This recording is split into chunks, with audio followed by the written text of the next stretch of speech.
Hello everyone. In this section, we will finally open a blank project and begin our first sketch.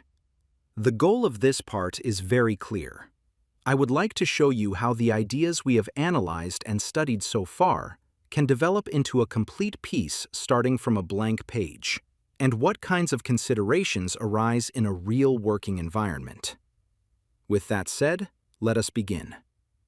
When you open a new project, what should you do first?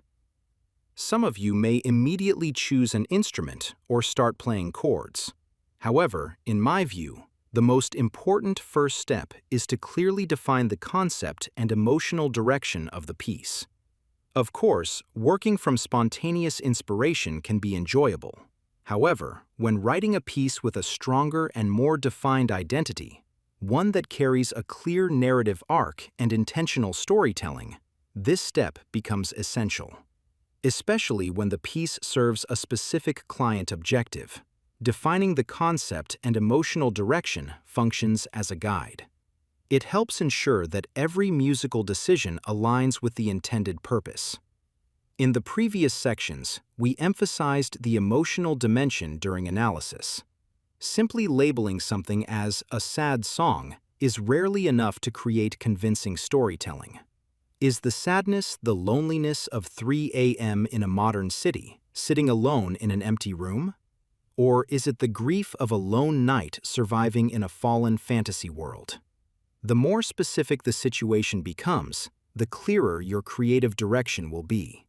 At that point, the materials you have previously gathered, such as a cosmic-sounding synthesizer, a deeply spacious reverb, or a particular texture of sound design elements, can be used with clear intention and justification.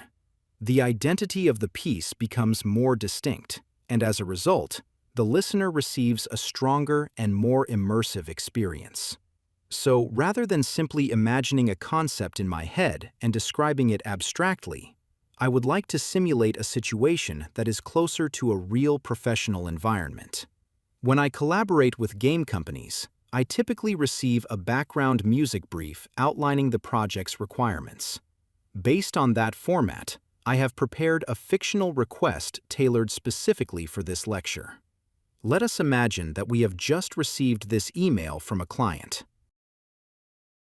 In most real-world cases, this kind of written brief would be accompanied by several pieces of concept art and 1 or 2 reference tracks to help define the intended atmosphere.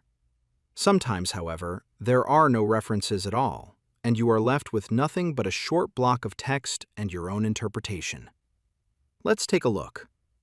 The genre is a sci-fi apocalyptic RPG. The placement is the main title screen. The target length is approximately 2 minutes. The overall mood and requirements are outlined briefly. Dark and tragic, but not overly subdued. It should create anticipation for the player and carry a sense of hope. In reality, briefs can sometimes be even shorter than this, or in some cases, much more detailed. Originally, my plan for this lecture was to select a suitable reference track that matched this brief, analyze its structure, and demonstrate how to safely build something inspired by it. However, while preparing this class, I changed my mind. Rather than presenting a neatly structured result that simply follows a predefined path, I felt it would be far more practical to show you how to generate ideas from scratch, using only the text and emotional direction we just read, without relying on a reference.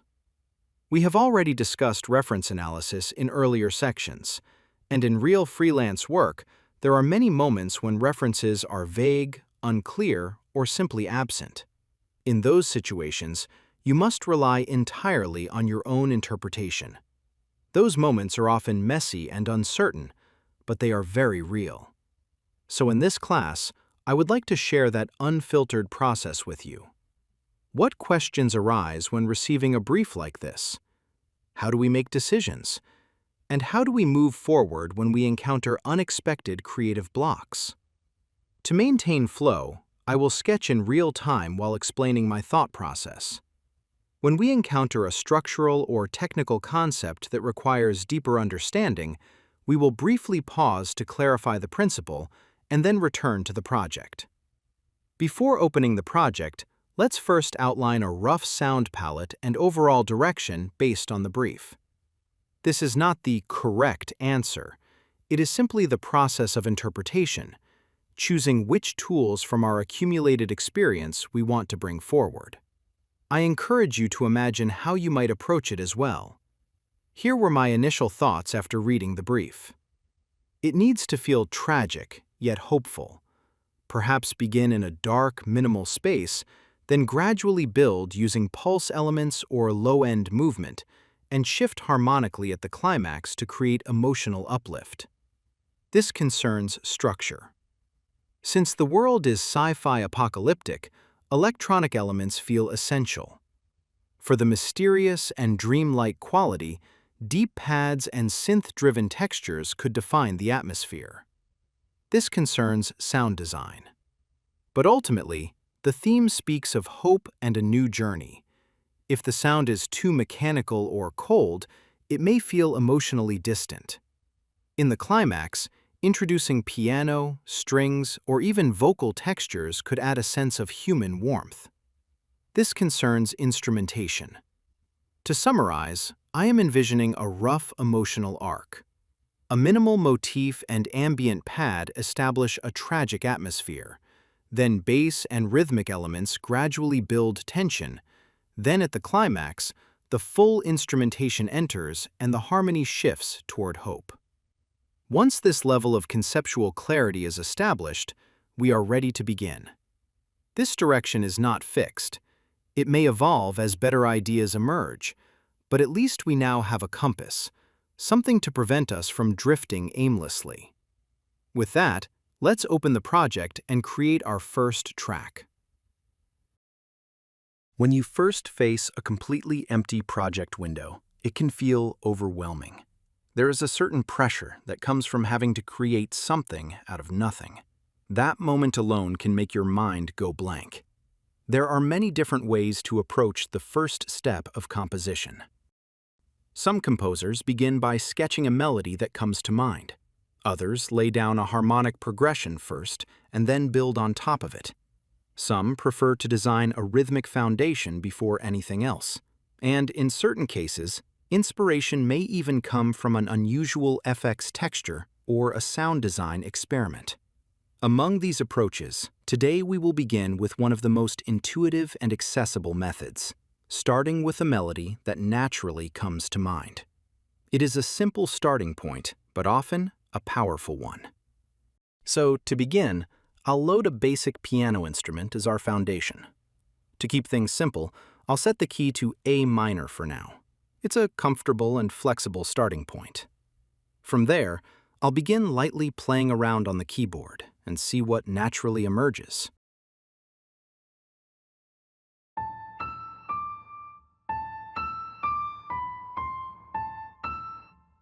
This motif feels promising, so I'll start with this.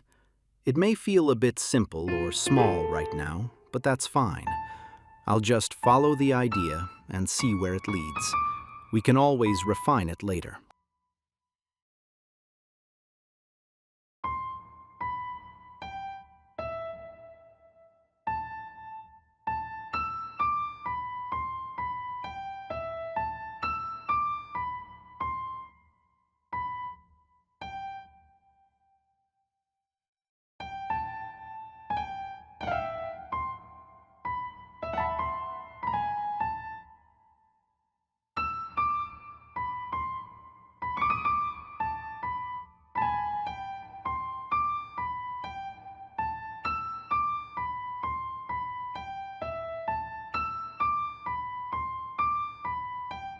Alright, that's a rough 4-bar sketch. To add an accompaniment, I'll duplicate the piano track. And instead of building full chords right away, I'll just hold a long A underneath, the root of A minor.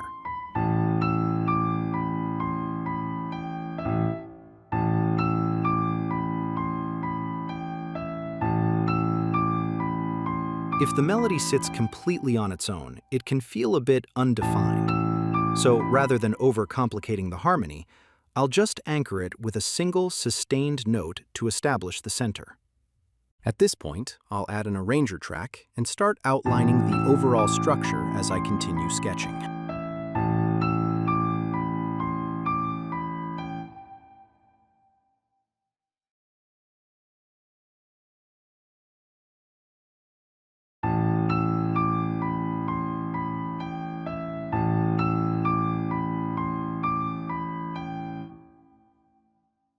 All right, we've now completed a short phrase based on the initial idea that came to mind.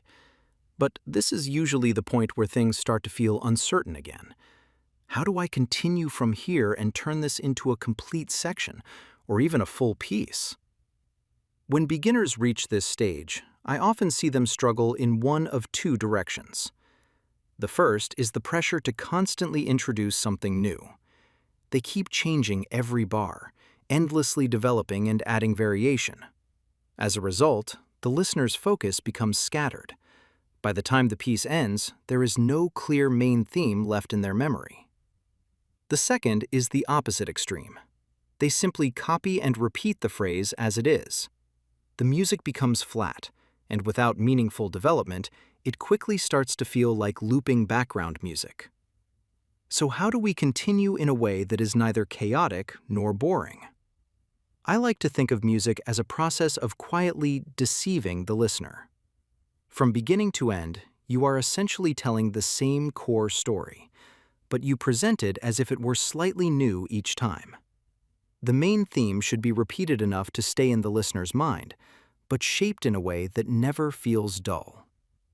At the sketch stage, when I feel unsure about direction, I often rely on a simple approach, what I call the 1 and 3, 2 and 4 pattern.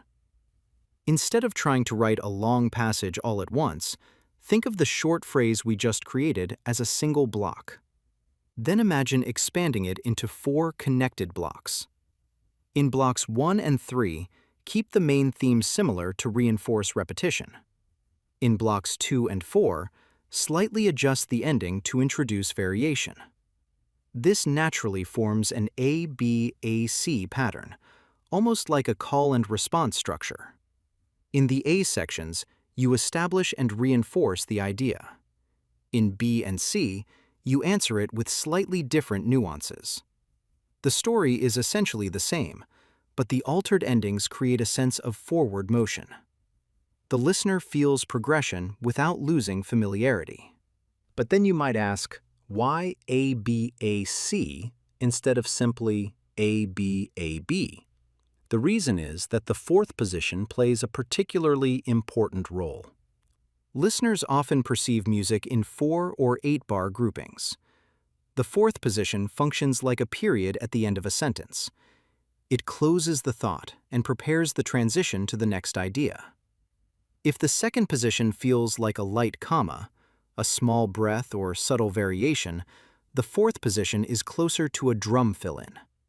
It provides energy, resolution, or a clear signal that something is about to move forward. The change can be rhythmic, melodic, harmonic, or textural, as long as the listener senses development. And to clarify, variation does not necessarily mean changing the melody itself. You might alter the rhythm, adjust the bass line, briefly introduce a new instrument, or shift the texture. Any change that communicates progression is valid. At this point, let me play you an example from one of my own tracks where this principle is quite clear.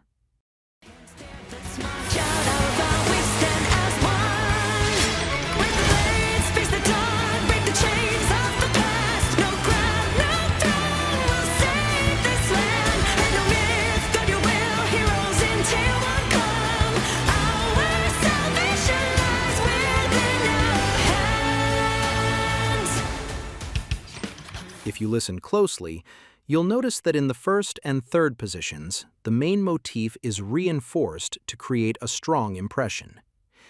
In the 2nd and 4th positions, it responds and develops. Especially in the 4th position, there is a clearer sense of closure, a noticeable shift that signals the end of a phrase and prepares the next section. Of course, this does not mean that each bar perfectly aligns with a rigid formula, nor that bars 1 and 3 are identical in every detail. The structure is a guiding concept, not a mechanical rule. There are no absolute rules in music. Not following this structure does not make a piece incorrect. However, when facing an empty screen and feeling unsure where to go next, this approach can serve as a stable and practical guideline, a framework that helps create a natural and convincing flow.